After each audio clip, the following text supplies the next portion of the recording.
Now remember, we're studying a little bit in the book of John, and Jesus says numerous times, I am, and then explains who he is. And today we come to that second part of the passage we talked about last week. Remember, Jesus was what last week? This is a quiz. Julieta, you always get it. Jesus is the door to the sheepfold, right? And the sheepfold, and probably one of the things I didn't tell you, but we're going to talk a little bit about today, is that the sheepfold was not just for one herd of sheep. It might be 3 or 4 herds of sheep in the same sheepfold. And the shepherds would all kind of get together and get at this protected area and put their sheep in there. So keep that in mind, because it's going to come to light here in a minute. Now, one of the things, how many of you wish that our politicians would be completely honest? You know? Yeah, thank you. I'm not the only one that wishes that. But wouldn't it be cool if every once in a while they would come back and say, you know, I really don't know what's best for the country. And what I want you guys to do in support of me is pray for me, that I would have wisdom and the guidance of God and be able to chart a great course for our country that will be beneficial to the entire world and to you particularly. Wouldn't you like to hear a politician say that? Now, what do you generally hear politicians say? You hear them say, I know what's best for this country. I know what's best for you. And I know best how to get the money out of your pocket to provide what's best for you. And we hear that over and over from politicians. And sometimes I would just like a little bit of honesty. How many of you would like to hear Donald Trump say something like this? You know, I made a lot of good guesses throughout my career in life, and some of them paid off really well, and I am the beneficiary of those lucky guesses. You know, that might be more accurate than what he does tell us, is that he's the guru of all things financial and that he can make money out of anything. I'd like to hear that. Now, why is it that we wish that were true? Well, I'm going to give you the reason today. And that is because I think we live in a society that is largely characterized by conditioning my persona. Okay, I have to appear a certain way. I have to appear to be what I want to be, and I think there's some value in that, maybe a little bit. But today we're going to find out that Jesus is going to tell us who we are. Okay, Jesus is going to tell us who we are, not only who he is, but kind of by implication of who he is, who we are. Now, a lot of us, we get this idea that we want to project this image of perfection. Okay, I want to be very competent at my job, and so therefore when I'm in the workplace and I'm around my coworkers, who am I? I'm the best at whatever there is to do around here. And so we kind of project that. We want to project confidence. There's nothing wrong with that. But sometimes we over project, don't you think? Or not us, but the other people we work with do. How many of you work with somebody that over-projects their confidence? Okay, you know what I'm talking about. Now, I don't know if we do that or not, but that's sometimes the case. We want to project that we're smarter, we're more capable. How many of you want to project that you're better looking? Okay, yeah. How many want to project that you weigh less than you weigh? Oh, no, I didn't mean to go there. Hey, let's reel this back in. Oh, don't look at people next to you. Now, come on. Okay, we want to project that we have it better to get more together. We want to project we're better husbands, better wives, better parents, better this, better that. We want to project that we've got it together, don't we? And so therefore, it prevents us from realizing who we really are. Now, it's going to be a little bit hard for us today to hear the good news, bad news of what Jesus is saying here when he says, I am the good shepherd. But let's take a look at the scriptures here in John chapter 10, verses 11 through 18. Now, you're going to notice that this is the second part of what we talked about last week. We talked about 1 through 10 last week, and this week we're going to talk about 11 through 18. So Jesus starts out here in verse number 11 by saying this, I am the good shepherd. Now he's going to explain who the good shepherd is and what the good shepherd does. He says the good shepherd lays down his life for the sheep. He who is a hired hand and not a shepherd, who does not own the sheep, sees the wolf coming and leaves the sheep and flees. And the wolf snatches them and scatters them. He flees because he is a hired hand and cares nothing for the sheep. I am the good shepherd. I know my own, and my own know me. Just as the Father knows me, and I know the Father, and I lay down my life for the sheep. And I have other sheep that are not of this fold. I must bring them also, and they will listen to my voice. So there will be one flock, one shepherd. For this reason, the Father loves me, because I lay down my life that I may take it up again. No one takes it from me, but I lay it down of my own accord. I have authority to lay it down, and I have authority to take it up again. This charge I have received from my Father. Now, let's take a look at some of the implications from that passage of Scripture. The first one, and let's not go to the first one yet. Now, there's kind of an interesting contrast I want to draw here for you. Max Lucado wrote a book, and it's called Gentle Thunder. And in the Gentle Thunder, he talks about this American folklore classic person. Who knows who it is? Now, if you think back in the folklore of U.S. history, who is the icon of Americanism? Pardon me? Daniel Boone. I'm just going to say the cowboy. Okay, the cowboy. You know the cowboy. Now, what does the cowboy do? He herds cattle, okay? And I almost said he rustles cattle, but no, he doesn't do that. That's what the thieves and robbers do, and we could draw a parallel there as well. But he herds cattle, right? And you see this guy on the horse, and he's got this bandana, to kind of filter out the dust. And he rides up to the crest of the hill, and horse rears up, and he looks down, and he kind of tips his hat back, and he pulls his bandana down, and he's got a leathery face, and he's got this kind of stern look, and he looks out across the herd. There's thousands of cattle out there, and he's getting ready to bed them down for the night, and he's going to sleep under the stars because he's got a job to do. And what's his job? His job is to get those cattle to market. Okay? And he's a rough and tumble guy. He lives under the stars. Now, there's that picture, and there's another picture that we find in Scripture. And what's the picture we find in Scripture? Not a cowboy, but a shepherd. Thank you. You guys are with me. Okay, a shepherd. And what does a shepherd do? He sleeps under the stars. In fact, there's a lot of similarities between a shepherd and a cowboy. They both sleep under the stars. They both protect their herd/flock from the predator, the enemies, the wolves, the whatever, the rustlers, and the people that might come and steal them. They do that. They make sure that their herds have plenty of food, plenty of water. And that's kind of where the similarity changes a little bit, okay? That's where it might end. In fact, there's some dissimilarities as well. And one of the things that we find in these guys is that the cowboy, what's his goal? His goal is to get his herd to the market because they're going to slaughter them. They're going to slaughter them because the meat is valuable in the okay, how many of you like steak? You know how valuable it is. Yeah, man, I'm getting kind of a little bit hungry myself. But the truth of the matter is that the cattle rancher and the cowboy, he wants to get his herd to the market so it can be slaughtered for the value of its meat. Now, the shepherd, he doesn't do that, does he? What's his goal for his sheep? He keep them alive because they have this replenishing value of wool. Right? And he wants to get them to the sheep shearers where they can shear the wool, and then he takes them back out into the pasture, and he loves them, and he cares for them, and he provides for them, does all of this stuff so that they can replenish their wool. And then what does he do again? The next season, he takes them, and they get shorn again, and then he gets this kind of ongoing value from his sheep, and therefore he builds relationship with them. You never see a cowboy, sitting around the campfire with this calf cuddled in his lap, do you? You don't ever see that. And that one, difference causes me to be thankful that God didn't say, I am the good cowboy.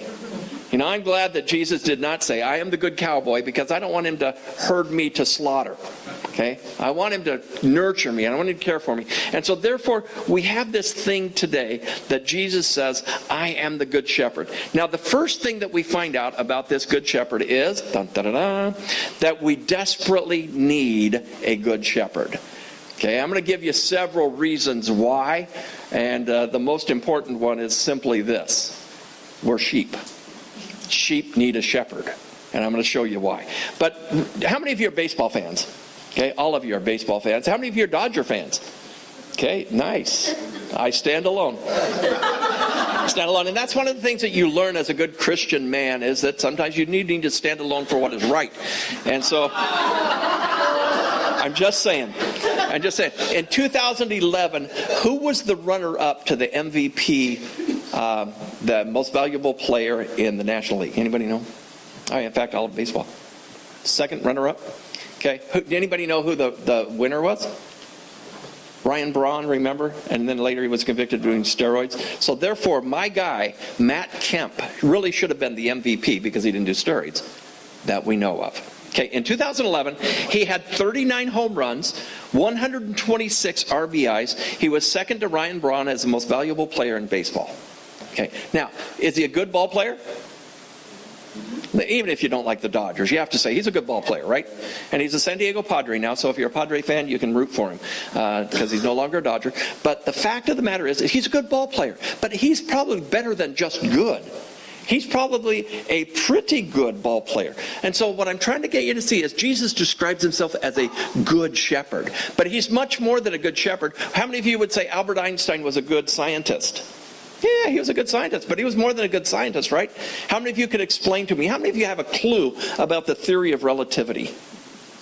You know, I used to think, and I'm not sure if I got mixed up on the theory of relativity with Back to the Future or not, but I used to think that the theory of relativity was if you went fast enough, you would regress in time, or you'd go forward in time or something. But that has nothing really to do with the theory of relativity, as I've learned, and that has more to do with Back to the Future. So, but, you know, by my own admission, I'd have to say Albert Einstein is a good scientist. But he's more than good, isn't he? More than good. He's really a pretty excellent scientist. Now, how many of you would say that Martin Luther was a good theologian?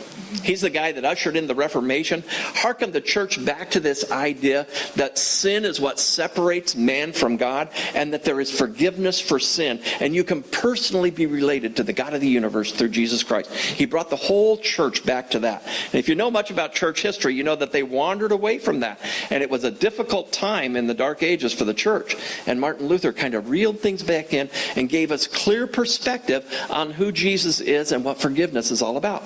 And so how many of you would say he's a good theologian? Yeah, he's a good theologian, but more than good, he was probably a great theologian. So when Jesus says here, I am the good shepherd, it might behoove us to take a look and find out, what does good really mean? And so I'm going to give you a few synonyms here for good. Number one, it could mean noble. It's noble. It's a good thing that you do. It's a noble thing, maybe a sacrificial thing that you do. So good could mean noble. It also could mean excellent. It is an excellent thing you do. There's nothing that you could do better than that. And so when we think about Jesus as the good shepherd, he's the excellent shepherd. He's a noble shepherd. He does things that are good for people. Another word would be praiseworthy. Now, Jesus as the good shepherd, you would want to say, man, I think that's a cool thing that he does. He's a good shepherd. He has protected me. He's fed me. He's led me. And so, therefore, he's praiseworthy. And here's the last one I want you to hang on to, and probably write this one down. It could mean perfect. Jesus is the perfect shepherd. The things that he does to shepherd us, there could be nothing better. It's the excellent thing, the perfect thing, the exact thing that his sheep need. So think about him like that. Because the greatest reason that we need a shepherd is number 2 on your outline, and it's this. We really are like sheep. Yeah, we don't want to admit that. It's a harsh reality to come to. And I've told you 1,000 times, why is it a bad thing to be a sheep? And how do you know that sheep aren't the brightest animals in the animal kingdom? You never see them in the circus. Okay, you don't see them. You can't train them to do tricks. You can't, they're unpredictable. They have all of these weird features about them. They're kind of unstable beings. Have you seen how short their legs are? How big their bodies are? They just look top heavy, don't they? It looks like you could go over and push one over, and we're going to get to that here in a minute. But in Proverbs 16:25, there in your outline, it says this: there is a way that seems right to a man. And I'm going to include you ladies in on this one too, because we are gender neutral here. That was supposed to be funny, but but you guys, it kind of fell on your deaf ears. And so let me remind you, that was supposed to be funny. And I appreciate you guys chuckling after that I reminded you that it was funny. So thank you. But there is a way that seems right to a person. Now, how many of you have known the right thing? How many of you have known the right thing for someone else? Have you? Like your kids, your parents, your friends, your neighbors, your coworkers. You know what's right for other people. Now, and how many of you have been courageous? Don't raise your hands. How many of you have been courageous enough to let them know that? Okay, yeah, we kind of do that. But there is a way that seems right to a man, is what the writer here of Proverbs says. But notice, but its end, okay, the result of what we know to be right, the end is the way of death. Okay, so that means that it comes to no good end. We know the right thing to do. We think we know the right thing to do. In our minds, we have this idea that oh yeah, this is right, this is right, this is right. Okay, but it doesn't result in the right thing, is what the writer of Proverbs here says. So even though we think it's right, it may not be right. That in itself is a reason for us to understand that we need a shepherd. Because what does a shepherd know? The shepherd knows what's right. The shepherd knows what's right. We don't always know what's right. We think we do, but we don't always know what's right. So therefore, we need a shepherd. In Isaiah chapter 53, verse 6, it says this. And sometimes we think this is a compliment. Maybe, maybe not. All we like sheep, all of us in this room, all of us, and he draws a similarity, like sheep have done what? We've gone astray. We've turned, every one of us, to his own way, and the Lord has laid on Jesus, that's the him, the iniquity of us all. All of our wrongdoing, he's laid on Jesus, okay? And so we all, like sheep, have wandered and gone astray. We're going to find out some things about what you know about sheep. Now I want to draw your attention up here, and let's go to the next slide. Okay. Now, here's a little quiz. What do you know about sheep? And I'm going to take this over here so you can see a little easier. If sheep aren't directed to suitable pasture and water, what do? A, they order Chinese carryout. B, they look up on Google Earth. C, they send around a petition to be given to their shepherd. Okay? Or D, they fail to eat and drink correctly. How many say D is the right answer? Yeah, that's what happens with sheep. Let's go to the next one. Let's see what you know about sheep. Which best describes the intelligence of sheep? Okay, top of the food chain. Mensa material. Anybody know about Mensa? Okay, I'm not even smart enough to know about Mensa. But C, sly as a fox. Or D, mutton heads. How many say D? Yeah, say D, because that's the right one. Let's do another one here. Okay, how do sheep keep cool in the hot summer months? They visit a Baba shop. Okay, they wear lighter clothing and drink lots of lemonade. Okay, they roll down the car window. Okay, or D, the right answer, they count on their shepherd to shear them at just the right time. Okay, let's look at another one here. If a sheep gets separated from its flock, it A, stops and asks for directions. B, finds a wolf, kills it, and eats it. C, opens its own show in Branson. Okay, or D, most likely will die from predators or exposure. Yeah, D is the right answer there. I think I have one more. Okay, which of the following situations poses a threat to someone hiking in sheep country? A, being trampled by a pack of sheep. B, being bitten by an angry sheep. C, being gored to death by a sheep. Or D, having to wear itchy wool socks. Okay, D is the correct answer. I tried to help you out there as best I could and make all the right answers D, so once you got in the groove there, you would be able to do that. But you know, that's what sheep are. Now, remember, all of those things that we just learned about sheep, Jesus says it's about us. Okay, those things are true about us. That's why he calls us sheep. Now, is that in any way a slam by Jesus? You know, because let's be honest, we have some intelligence, don't we? But remember, our intelligence might lead us to that conclusion that there is a way which seems right to a man, but its end is the way of death. Okay? So therefore, we need to have our thinking tuned in, and we have to be more in tune with what Jesus says is true. Okay, now, let's take a look here at the fill-ins in your outline. Sheep are less, and I tried to do this as politely as I could. Sheep are less than supremely intelligent. Okay? Okay, they're less than supremely intelligent. In fact, they won't eat unless you take them someplace to eat. They will overeat if you don't tell them to stop. They will not drink unless you take them to water. They will overdrink if you don't lead them away from water. They don't know when to stop. Okay, sheep don't know when to stop. Now, I don't know if you resonate with any of those things there, you know, but when I think about eating, remember Cindy? She's my wife. Remember her? I do. She makes the killer chocolate chip cookies, you know? And she needs to be my shepherd when it comes to those chocolate chip cookies, because if I eat one, I'll eat 1,000 or as many as she's made. But I cannot stop eating them because I like the taste. I really like the taste. And so I could eat and eat and eat and eat and eat. Now, I understand. When I get to about the fifth or sixth one, I start bleating like a sheep. And I need some, and when I do that, that's the sign somebody needs to say, hey, sheep, get out of there. Go away, get away from the cookies. Step away from the cookies. And because, we are not supremely intelligent ourselves. Remember, there's a way which seems right to us, but it doesn't end in the right place. Okay? There's a second thing sheep are. Number one, they're dirty, and number two, they are wayward. Sheep are dirty. Now remember, when you see sheep on all of these commercials, there's probably some bathroom tissue commercial that has sheep on it because they're nice and soft and fuzzy and everything. They really aren't. They are full of dirt and grass and junk, and they get infested with fleas and all kinds of stuff that gets under their wool and gets under their skin, and they stink badly because they are so dirty. Now, they're also wayward, and sheep's eyes can only see for about 15 feet. And so therefore they're wandering around, and their world is a 30-foot circumference. And so therefore they're looking around, and did I say circumference? And did I mean diameter? Okay, but I meant diameter. Some of you mathematicians here were looking at me like, what are you talking about? Okay, so the diameter of their world is about 30 feet. They can see 15 feet over here and 15 feet over here. And so as they move 5 feet, their world changes. And it's just 5 feet around there. And pretty soon it's 5 feet over there, and they can see there, and 5 feet over there. And pretty soon they can't see their way home.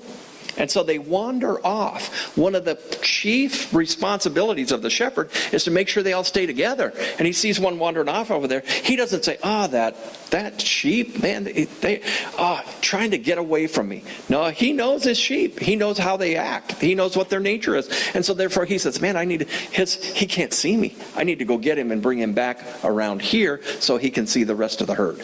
Okay, so he knows that. Okay, they're dirty, they're wayward. They're also defenseless and dependent. Okay, now they're defenseless. They don't have horns like some animals have horns, and so they can kind of gore these attackers away from them. When a wolf comes, remember, that wolf can be 15 feet away from this sheep, and this sheep doesn't even see it. And so therefore there's no natural defense mechanisms that a sheep has.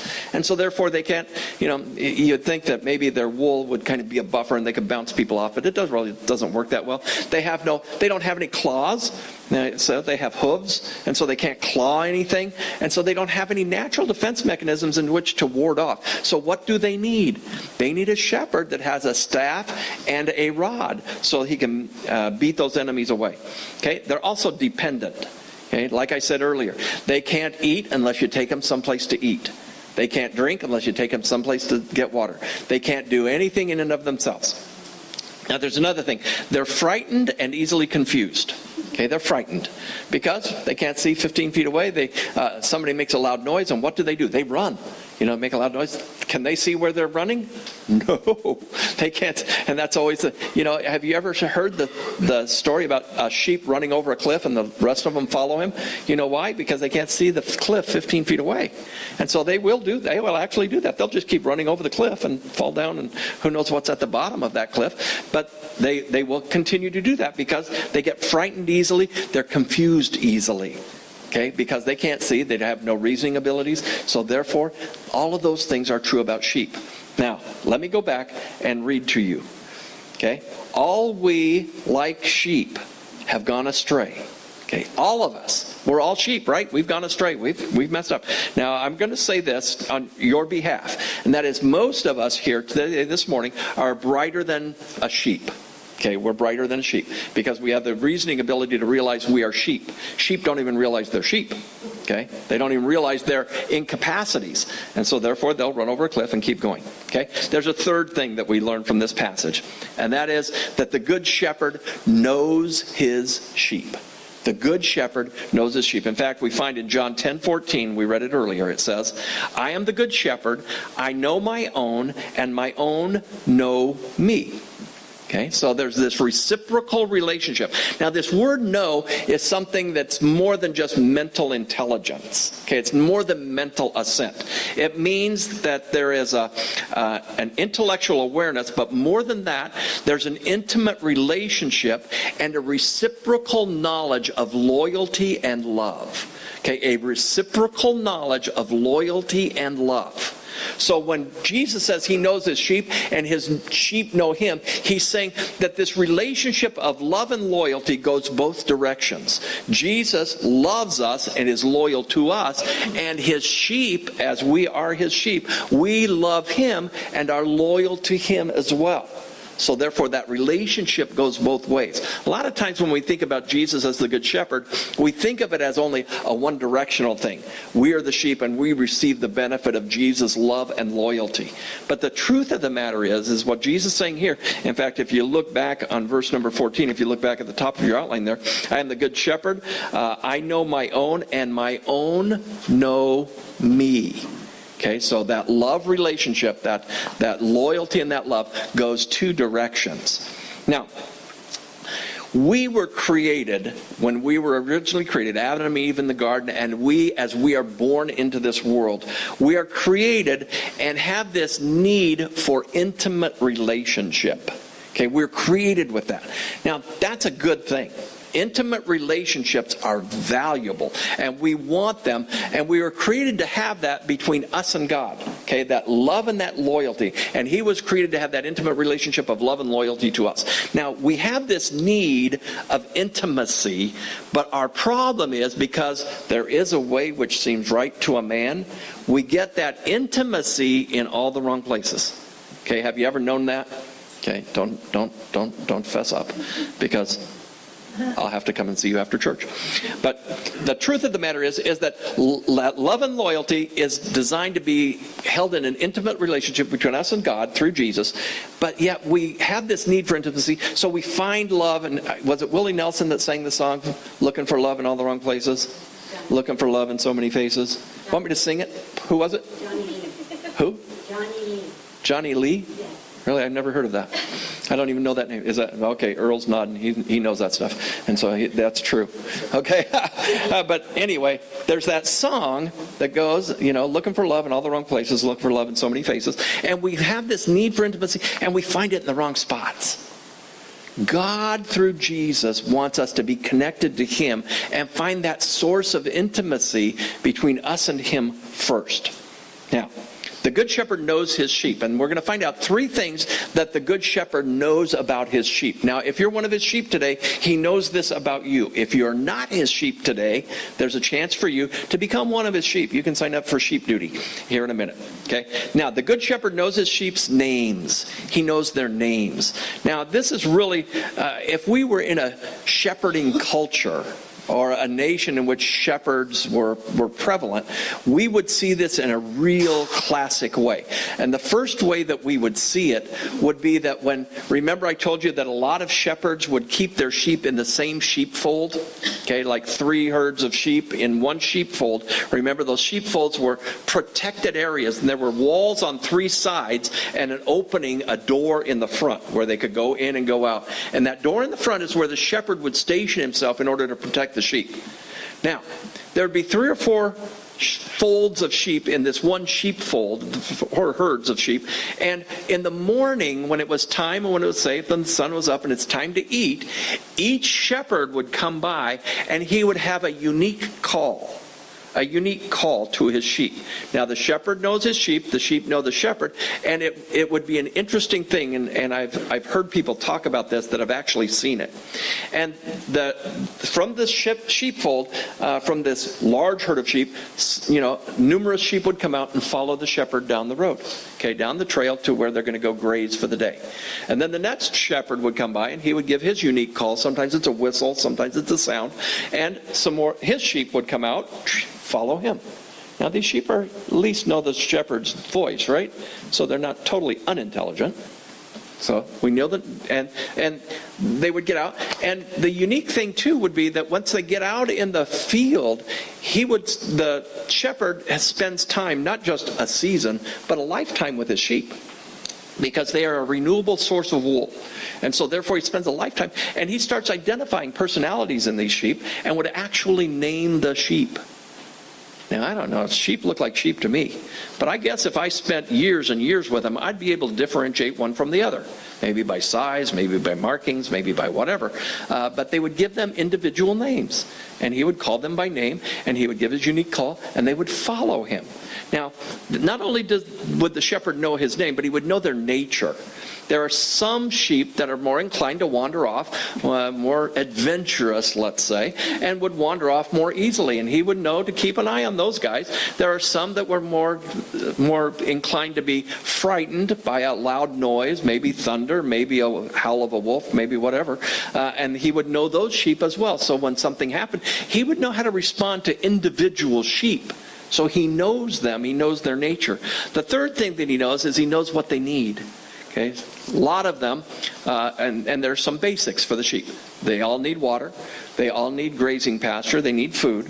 But some of them would need extra special attention for different disorders that they have.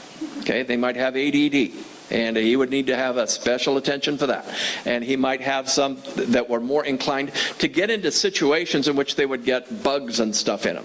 And so he would have to know that, and he would have to be able to care for them. Some who would wander off into thickets would get briars and stuff stuck in them, and it would become infected in their skin. So he would know those guys, and he'd say, okay, I need to check you out today and make sure you don't have any infectious wounds. And so therefore he could take care of that. So he knew their needs. Now Jesus says, I am that kind of shepherd. I know you intimately. I know where you've been. I know what you've done. And sometimes that's a good thing, and sometimes it's not such a good thing. Okay, because he does know everything about us, but yet it doesn't change the way he sees us. He sees us as sheep who have needs that he will provide for. Okay, and that takes us to the fourth thing here. The good shepherd cares for his sheep. He cares for them. He doesn't just see them as a commodity. He's not a cowboy who sees just the value of the meat. He cares for the sheep because they are a renewable source of wool for him. So he wants the best care for them because he wants them to be able to be profitable for him as well. Now Jesus says, I don't know how much profit we bring to him, but he says, I love you so much that I want you to have the best absolute possible care. In Luke chapter 15, I don't have this in your outline, nor do I have it on the slide, but in Luke chapter 15, verses 1 through 7, you might want to jot that down and just read it. And know how valuable you are to the Good Shepherd. Because in this passage of Scripture, Jesus talks about the shepherd who comes in at night, puts his sheep in the sheepfold, counts them to make sure they're all accounted for, and he has 100 of them. But this particular night, there's only 99 of them. And so what does he do? He says, it's kind of dangerous out there. He could say this. It's kind of dangerous out there. There's wolves out there. I don't know, it's dark, and I'll check in the morning and find out whether that sheep is findable. I kind of know maybe down there in the ditch, it might have got stuck. I'll check in the morning. He doesn't say that. What he says is, I'll leave the 99 here, and I'll go find the one who is lost. Now, at the end of that little story, Jesus says, that's like us. He says, there will be more rejoicing in heaven over one sinner who repents than the 99 who are safe and in heaven. Okay, that's how valuable the one lost sheep is to Jesus. There will be more rejoicing in heaven over the one who was found and repented than over the 99 who are already in the sheepfold. Now, I think that's pretty special. I think that says volumes about who Jesus is and how much he cares for us. Now, another passage of Scripture there that will help you understand how much he cares is Psalm 23. I didn't include that in your outline, nor did I have a slide for it, because you're all very familiar with it. Okay? And it talks about the protection of Jesus. He says so many things about the sheep. He leads them here. He leads them by still waters. He gives them pasture land. He takes care of their needs. He makes sure that they lay down in green pastures, get their rest. He takes care of his sheep. And he draws an analogy between that and the guy that's walking through the valley of the shadow of death. He says, yea, though I walk through the valley of the shadow of death, I will fear no evil, because he knows what? That the good shepherd's with him. And he lists a lot of things that the good shepherd's going to provide for him. He's going to provide food. He's going to provide protection. He's going to provide everything. But he says the umbrella over all of that is that the good shepherd is with me. Therefore, even though I walk through this valley of the shadow of death, the worst thing that could happen to me in my life, no matter what, I know that the good shepherd walks with me. So he says that I care for my sheep. There's a fifth thing here that we find, and that is the good shepherd searches for his lost sheep. And we talked about that just a minute ago, didn't we? So move on past that. Number 6, the good shepherd sacrifices for his sheep. And this is where, if you're not a part of club sheep today, and I hate to even say that, if you're not part of the fold of the flock of God today, this is where you get a chance to become one of the sheep. Okay? There's a couple of things we have to admit in order to become part of this. And we find in Galatians chapter 6:14, this is the Apostle Paul speaking. He says, "But far be it from me to boast." Now, the Apostle Paul could brag about a lot of things, couldn't he? He could brag about what a good law keeper he was. He could brag about what a good church starter he was. He could brag about how closely he was with the apostles. He could brag about writing, 70% of the New Testament. He could brag about all of that stuff. But he says, even though I could brag about that, he says, I choose not to. He says, far be it from me to boast. Except, there's one thing I am going to brag about. I'm going to brag about the cross of our Lord Jesus Christ. And he says, by that cross, he says, by which the world has been crucified to me and I to the world. Okay? Now what he's saying is that those things that I hold valuable, that I could brag about, they hold no value for me because I've died to that stuff. I live now for the cross of Christ. Now what is the cross of Christ? The cross of Christ is that symbolic thing that we look to remind ourselves that Jesus lived on this earth. He taught us how to be a follower of his. He taught us how to get connected to God. And then he died on a cross at the end of his life so that we could have access to God and be forgiven of our sin. He would pay our penalty on the cross. He would pay our penalty. Now what's our penalty? Okay, you know what our penalty is? Our penalty is death. Okay, sin deserves what? Death. Okay, not only death physically, and that's not really what he's talking about, but he's talking about eternal separation from God. Eternal separation from God. So if God is in heaven, when I die, I won't be there. I'll be somewhere else. There's only one other destination that I read about in the Bible, and that is hell. So therefore, this cross is like a bridge. And I want you to think about it like this. There's a big land mass over here, and there's a big cliff. And there's this bottomless pit down here. And on this side, there's another cliff and another landmass. Now that's heaven over here, and this is the world in which we live. Now we're trying to get to heaven eventually, right? I don't think anybody when they die doesn't want to go to heaven. So we're trying to get there. And what we do is we get over here, we're over here, and we see heaven, we know that it's there. And so we say, I really want to figure out how to get to heaven. So I'm going to live a really good life. And I'm going to be, Jesus is going to like me because I've lived such a good life. And so we live, and that's kind of like taking a run at it. Okay, we're over here, we're living a good life, and we get a running start, and we leap across this bottomless pit. We're trying to get to heaven by our good works. And our good works get us about maybe 30% of the way there. In fact, it doesn't get us any percent of the way there, but our efforts, we think, get us about 30% of the way. And you know what happens in this bottomless pit here? Gravity takes effect. And you know what gravity does? It causes an object of weight to descend. Okay? You've all been victims of gravity at one time or another. And so we get about 70% of the way. Somebody else gets over there and says, you know what, I can do better than that guy. And I can live better than that guy. So I'm gonna take a run at heaven too. And so he takes a run at heaven, and it's Michael Jordan. And Michael Jordan, I shouldn't say a name, should I? But Michael Jordan, he can leap. This guy can leap. I mean, I've seen this guy on TV. I've seen him leap. And he gets out there, and man, he makes it about 40% of the way.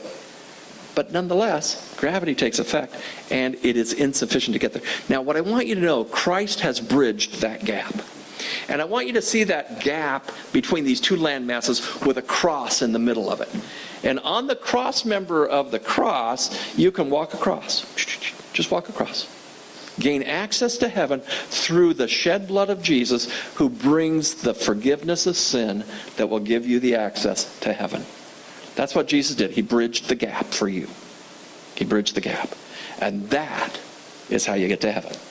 You admit the fact that you're a sheep. And you've tried doing things your own way. All we like sheep have what? Gone astray. and we've turned to our own ways. Okay? So therefore, we admit that. That's easy for me to admit. I'm a sheep. I'm not all that bright, and I can't figure out on my own how to get to heaven. I need help. And so the shepherd brings me and guides me across the cross of forgiveness. I admit to Jesus that, man, I tried my own way. Forgive me for that. I want to follow you from now on. That's what being a Christian is.